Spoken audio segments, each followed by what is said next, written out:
Kaya nga nag-crave yung mga personahe sa seafood, kaya ayan, sabi ko magluluto na lang ako ng buttered shrimp. Ang mamahal ng mga cravings nito.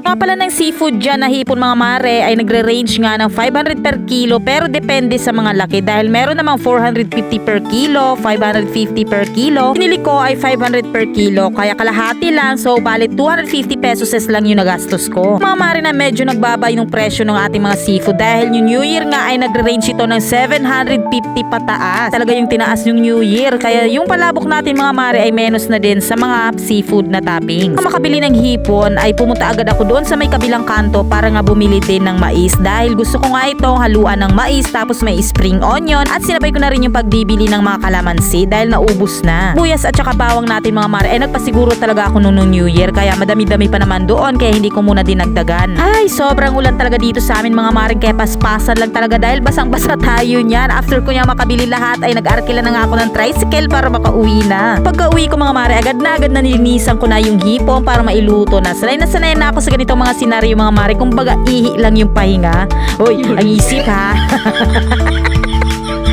Pala yung mga parang buhok-buhok ng hipon tapos ginuntinggang ko lang yung ibang part at yun nga, eto na nga at nagre-ready na tayo para sa ating buttered shrimp. Ito palang butter dito mga mare ay dairy cream tapos tinadtad ko na pala dyan yung bawang na hindi masyadong pino. Pala ito na buttered shrimp sa mga ulam trays nating mga ino-offer kaya kung hindi nyo pa natatry etong buttered shrimp ay pwede na kayong magpabook sa amin at madami pa kayong pagpipili ang mga ulam trays. Sarap ito mga mare kapag binabad mo nga sa may Sprite tapos meron ka pang Sprite din na ibubuhos dyan sa may sabaw, pero ito pang personal lamang mga mare kaya hindi ko na nilagyan. Nga dito sa ating buttered shrimp meron pa tayong mga ulam na ino-offer gaya ng pork salpicao, Bicol Express, creamy mushroom gisado, pork hamonado at madami pang ang iba. Third naman mga mare meron tayong pandan salad, coffee jelly, mango tapioca at fruit salad. Yun na lang talaga yung mananawang pumili. Back to back nga dito sa ating buttered shrimp naglagay lang pala ako ng minimal na amount ng tomato paste. Naghalo-halo lang natin hanggang sa mag-coated yung mga hipon kaya kung hipon lover ka, seafood lover ka mga mare, perfect na perfect sa iyo. Ano pang hinihintay mo? Magluto ko na rin itong buttered shrimp. Para ako dito ng paminta powder tapos konting asin at yan nga tinimplahan ko na at nilagyan ko rin ito ng konting asukal para mabalance lang yung ating alat. Sa paglalagay ng mais mga mamare ay optional lang. Kung gusto nyo ay pwede naman at kung ayaw nyo ay kayo nang bahala. Eto palang mais natin dito mga mare ay luto na to ha. At kapartner mo si Red Chef talagang mapapasarap yung bawat luto. Agoy, nag-promote pa ha.